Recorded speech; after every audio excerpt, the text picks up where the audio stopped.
we remain steadfast in our commitment in delivering local news that matters. Stories that inspire.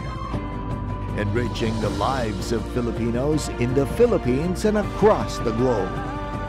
This is your GMA Regional TV. Buong puso para sa Pilipino. La Nina Watch Alert, pigpaluwas na kan pag-asa. Saro na naman nakalansay, nakalut kan NBI sa Libon Albay. Asin, GMA Network asin nagkapirang kapuso artist, nag-atindir sa 24th International Cable Congress and Exhibition. Ini ang GMA Regional TV Balitang Bicolandia.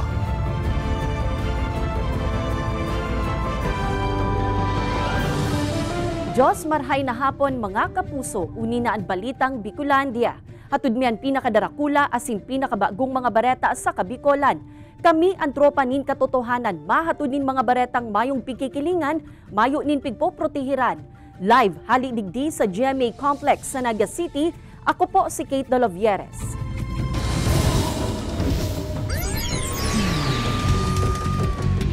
Liwat na namang nakarecover nin kalansay na pigtutubudang biktima kan Concepcion Criminal Group ang mga personahe kan NBI Bicol sa Sitio Pinarik, Barangay Malos-Bolos, Libon, Albay, Kasuudma.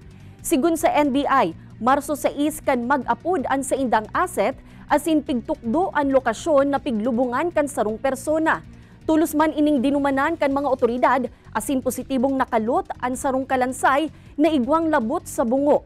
May hiling mandigdi ang pigtutubudang underwear kan biktima, tsinelas, asin sarong gloves. Nagpapadagos pa ang investigasyon, alagad, pigtutubudan na ang nasambitan ng kalansay ang nai-report na nawawarang ice drop vendor kan taong 2022. Sa ngunyan, pigdara namo na ang kalansay sa sarong public cemetery sa Libon. Since June 2022, pang 10 na po ito. Ay kailangan po nating idaan sa DNA, tapos yung relative niya na lumapit sa amin, i-compare po natin. Doon natin ma-ascertain kung sino talaga siya. Mayo na nin buhay kan madukayan sa gilid kan sapa sa Barangay Buena Suerte, Uson, Masbate. Ang pulis na agum kan babaeng biktima nin pambabadil sa syudad nin Masbate kan Marso 5. Sa report kan kapulisan, antes madiskubre ang bangkay kaini na pag-araman na makarigos kuta na ang biktima sa sapa kung sain haros 500 metros na ang rayo sa harong kung sain pigbibilaran ang agum kaini. Narecover sa crime scene ang service firearm kan biktima. Tama nin bala sa may talinga asin nagtagos sa balyong sentido ang nagtapos sa buhay kaini. Nakatalaan man ining isairarom sa paraffin test para makatabang sa pigigibong investigasyon. Mantang padagos man ang pigigibong investigasyon sa pambabadil sa mismong agum kaini. Sa ngunyan, nagsayuman na mo nang magkomento ang pamilya kan mag-agum sa magkasunod na insidente. Base sa initial investigation namin, sir, itong biktima ay kasalukuyan naroon sa nasabing lugar dahil ang kanyang asawa ay namatay na involving shooting incident rin sa Masbate City. La Nina Watch Alert, pigbandera na kan pag-asa.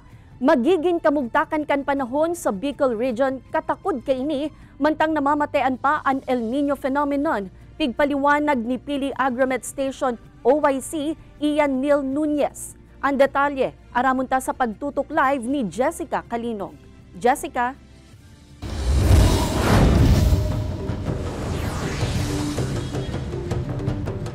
Kate, sigun sa pag-asa sa ngunya, nasa 55% ang posibilidad na mangyari asin maeksperiensyahan sa nasyon ang La Nina o mas dakol ng pag-uuran. Piga-antisiparan na mabibilog o madedevelop ini sa bulanin Hunyo asin kun madagusman ang epekto ka ini mamamatayan sa huring parte pa kan taon.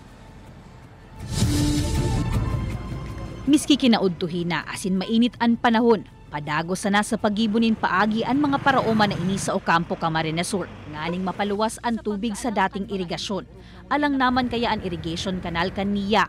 Nagagaratak naman ang pirang porsyon kan umahan, huli sa init kan panahon.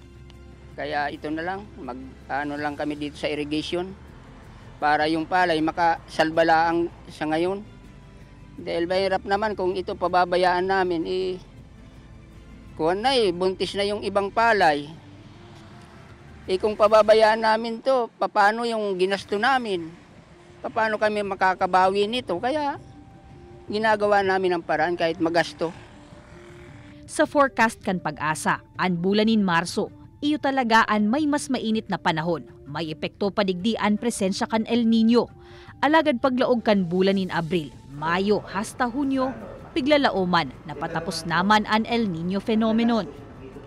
Hangin sa ngayon po ay mas malakas pa rin yung hangin na nanggagaling po sa northeast and then sa easterly winds po. So since yung Bicol po ay nasa east part po ng Pilipinas, konti lang po yung epekto ng El Nino. Mientras tanto, Mayo pa manin final advisory sa El Nino, pigtaas na kan Pag-asa ang La Nina Watch. Sigun Nunez, nahihilingan in 55% chance na mangyayari ang La Nina o paglipot kan sea surface temperature sa kadagatan sa Central as in Eastern Pacific. Piga-antisiparan na mabilog ini paglaog kan bulanin Hunyo, Hulyo hasta Agosto. Yung impact po kasi ng La Nina, ma'am, usually po ay mas marami po tayong kaulapan and then nagdudulot po ito ng mas maraming ulan. Kasi po ay yung karagatan dito sa Pilipinas ay warmer po as usual kaysa doon sa gitnang Pacific. Nagkakaroon po ito ng mas convective na hangin at mararanasan po natin ang mga pag-uulan po during La Nina.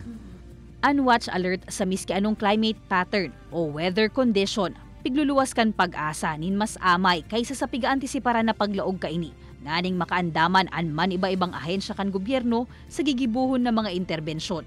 Siring man na makapreparar ang mga maapektaran na sektor, siring na sana kan sa agrikultura.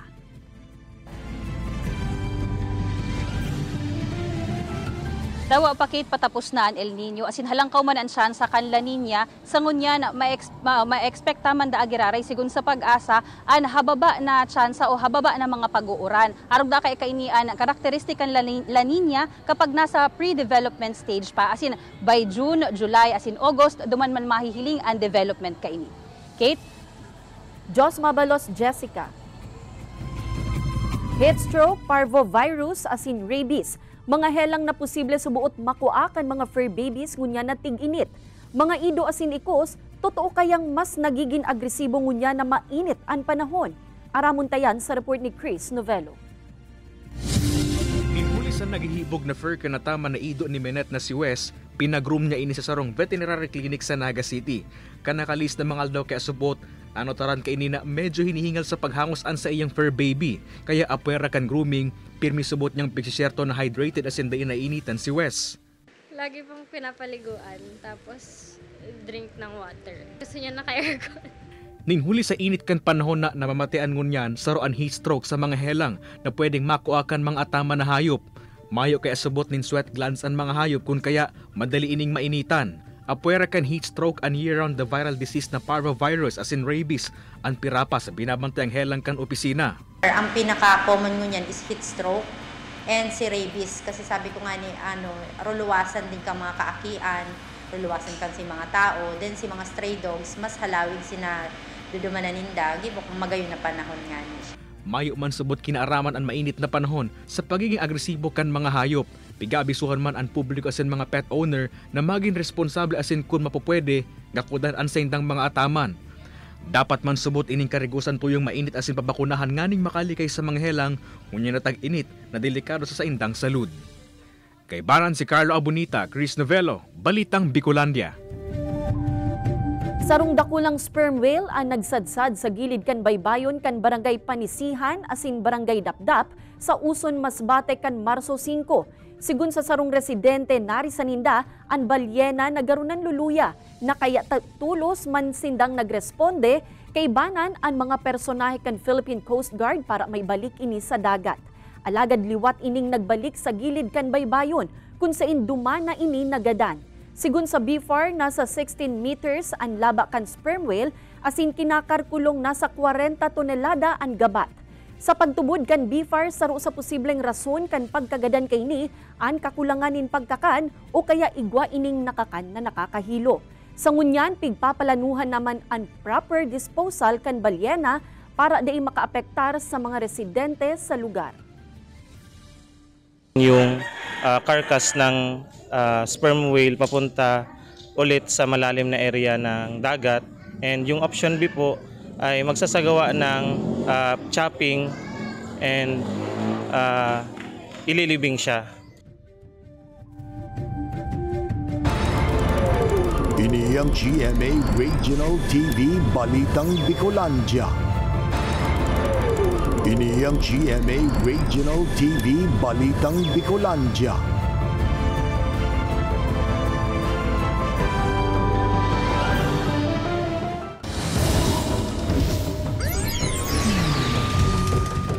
Sa pool sa CCTV, ang pagslide kan sarong motorsiklo mantang binabaybay ang kalabaan kan Maharlika Highway sa Barangay Bacolod, Huban, Sorsogon kan Marso 7. May hiling sa video ang pagbagsak sa tinampo kan duwang sakay kayni mantang nagduro-diretso pa ang motorsiklo nin pirang metro antes na tumba. Maswerte man na marikas na nakapreno ang kasabatan na truck kaya day naligis ang mga biktima. Maswerte man na minor injury sana ang sinapo kan duwang rider na subuot mga menor de edad. Ang pumunta yung investigation na personnel natin, ang sabi ng family, hindi na sila magpupurso ng mga sinasabi na lang magkakaso kasi nga nakita naman nila sa CCTV na walang nangyaring banggaan.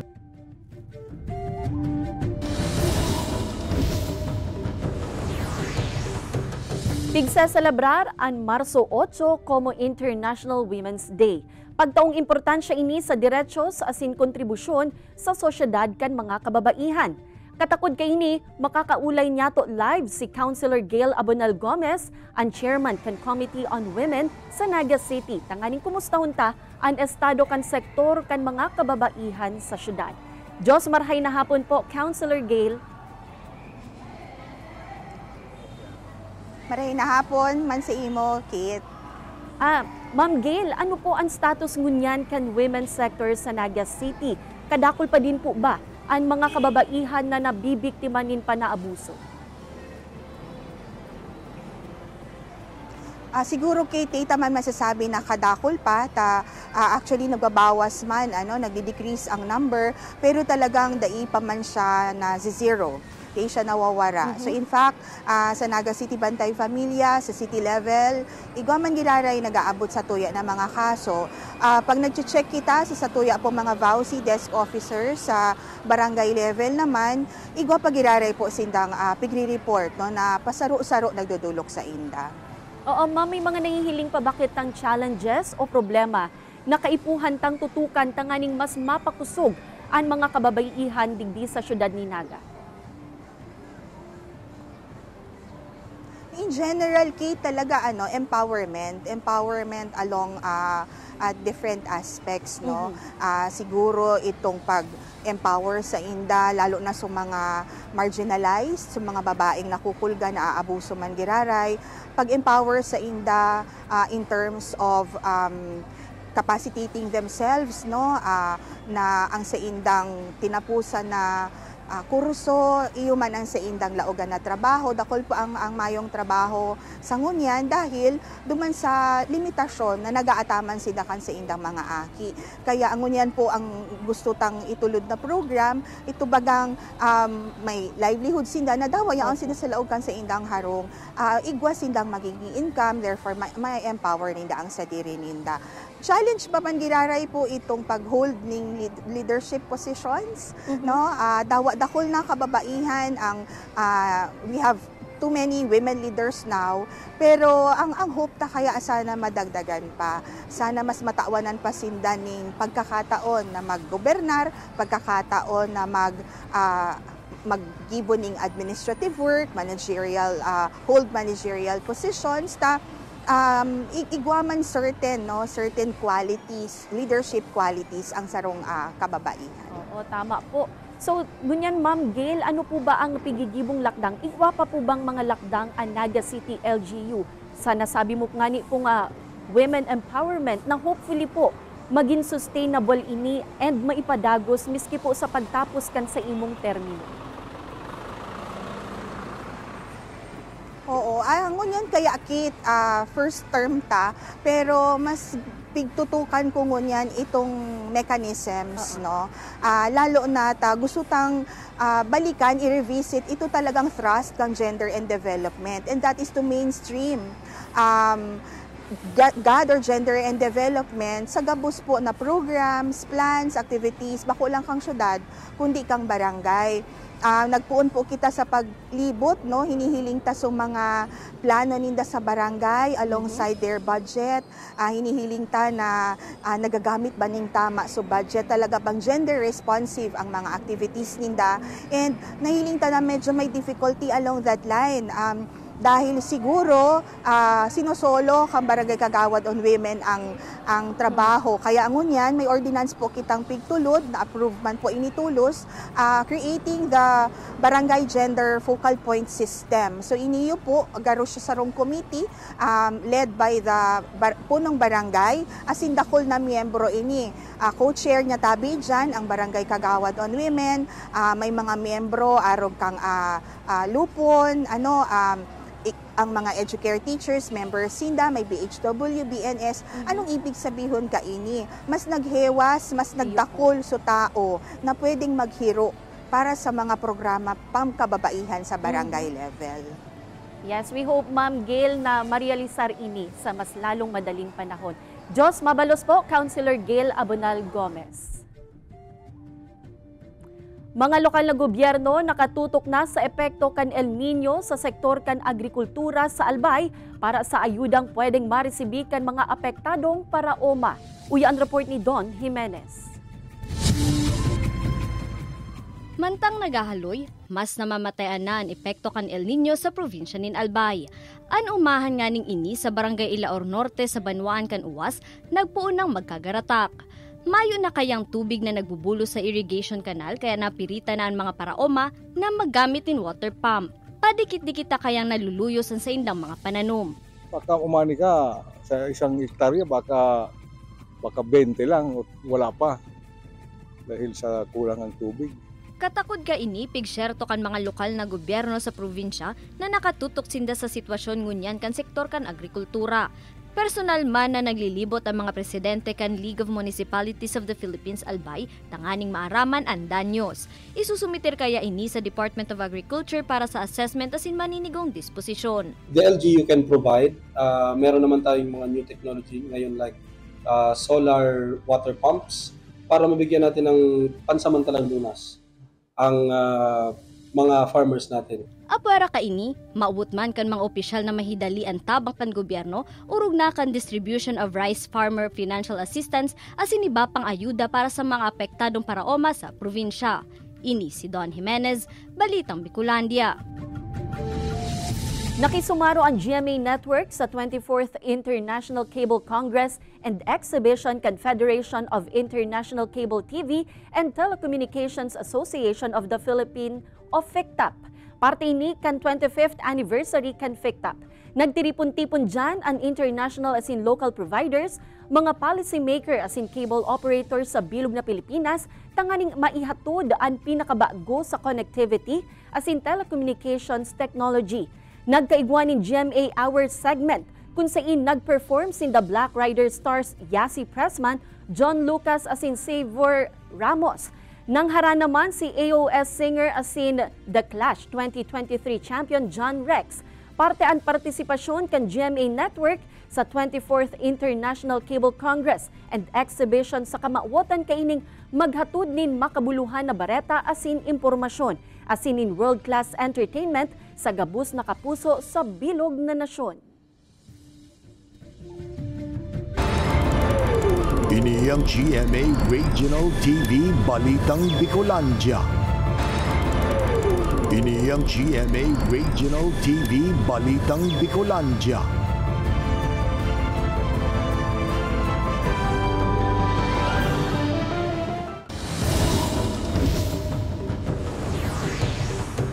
Nasa 50 mga imahen na pigbuksan sa publiko sa paagikan sarong exhibit sa Heritage and Library Building sa Ligao City. Pig-organisar ang aktibidad kan simbahan asin lokal na gobyerno kan syudad kasabay kan pag-obserbar kan Kwaresma. Obheto man kan exhibit na ini na maitukdo sa mga tao urog na sa mga jovenes ang mensahe kan pagkamuot ni Jesus. Highlight kaya sa exhibit ang pagsakit na pinag-agihan ni Jesucristo hasta sa ipako siya sa krus. This is one way of evangelizing the people. So, gusto ko dakol na mga aki, so mga hoben paan magdirigdi because this is a love story.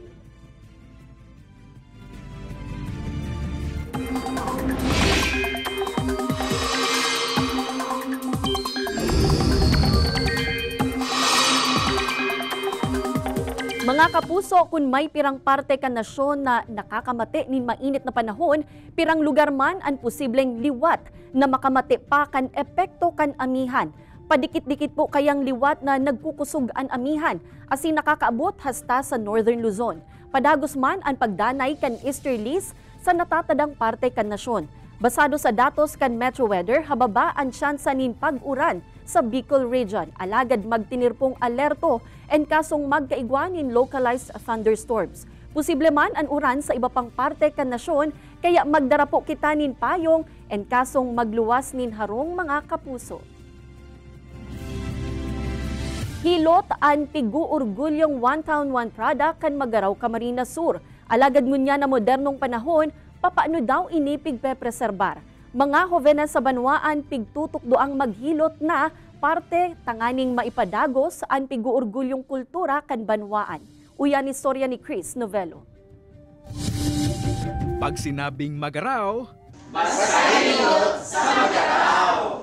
Kung may makulog ang hawak nin huli sa lapo o sprain o kaya naman naipitan in ugat sa Camarines Sur, alam na this ang kadalasang destination, Banwaan nin Magaraw. Bistado kaya ang Banwaan sa One Town One product kaini na hilot kung sa hindi nadayo inikan mga maut matanggal ang mga makukulog sa hawak. Alagad sa ibong kan pagluluwasan kan man iba-ibang massage style, papaano daw na pepreserbar ang pigu-orgulyong kultura kan Banwaan. Susog sa Tourism Office kan Banwaan, buhay na buhay pasubuot ang hilot tradition sa lugar. Sa katunayan, kaya na kaini makipagsabayan sa iba pang massage style sa pagliis kan panahon na may giyan nin mga eksperto. Nakatungani, during my administrator, ako ang administrator kato, nagdirigdi si doktor na gusto ninda ipahiling talaga itong anatomy kang human being. Kaya nag-seminar sinda ng 3 days, ang gabos ng mga parahilot, ang pig-seminar certificate niya o diyan nakakan anatomy and physiology. The part and function of the bone. Siring ni John na aki kan 59 anyos na parahilot na si George Aragirang. Pang-8 henerasyon na subot si John sa naghihilot sa pamilya. 5 anyos pa sa nasubot siya kan enot na matukdoan ng paghilot na mautman subot niyang maipasa sa iyang mga aki in the near future. Iya po, generation to generation po. Sa katunayan, susog sa LGU, pigtutukdo na subot sa mga eskwelahan sa Banwaan ang paghilot. Pig kuya ninda, pig integrate sa education ang paghilot. Pig kuya niyan, through immersion, sinda nakipag-collaborate sa paghilot. Apuera kaini, dayman subot natatapos ang pagtabang kan LGU sa grupo nin mga hilot sa Banwaan. Nganing padagos na magdana isin mapreserbar ang tradisyon na nagtatanggal aray sa mga makukulog ang hawak. Kay banan si Carlo Abunita, Chris Novello, Balitang Bicolandia. Kinumpirmar kan Bureau of Customs na nakatalaan ng punan sa second quarter kan taon ang biyahe kan containerized vessel sa mga pantalan sa Bicol Region. Katakod kay ni dakul na trabaho ang pwedeng magbukas sa mga Bicolano. Mantang piglalao man na mas magiging barato ang mga barakalon sa rehiyon, ulita direkta na ang pagbagsak kan mga produkto digdi.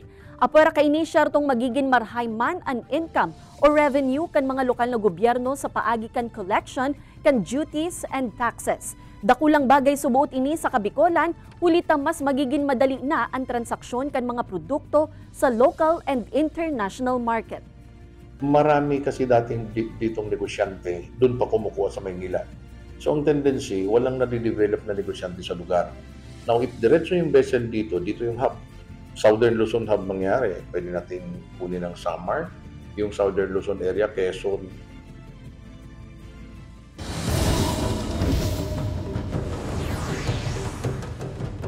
Matapos saan mamundong pamamaaram kan mga host sa huring live episode kan noontime show na tahanang pinakamasaya kan Sabado, Marso 2, asin matapos saan pirang aldaw na espekulasyon asin pagpapaluwas ng replayed episodes. Pig-anunsyo kan tape na daina maere ang programa puun ngunya na aldaw.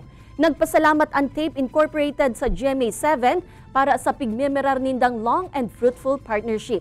Nakatabang subuot ang konsiderasyon asin pag-intinding pigtao kan GMA7 sa pinag-agihan kan kumpanya.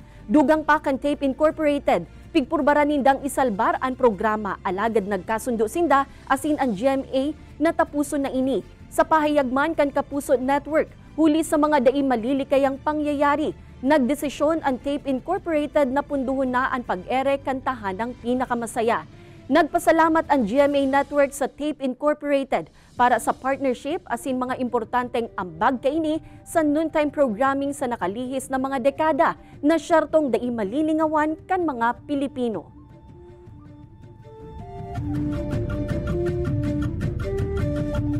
Madadalan ang episode na ini asin iba pang pinakahuring lokal na bareta sa official website kan GMA Regional TV, www.gmaregionaltv.com. Pwede man kamong magbisita sa sumuyang official YouTube channel, GMA Regional TV, asin i-click ang subscribe button para sa pinakamaiinit na bareta halos sa man-ibaybang rehiyon.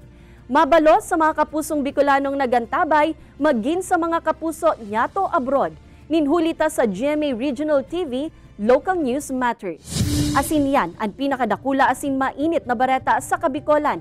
Happy weekend mga kapuso, ako si Kate Dalovieres. Kami ang GMA Regional TV Balitang Bicolandia, bilog na pwersa para sa mas dakulang misyon asin mas mahiwas na pagserbi sa nasyon.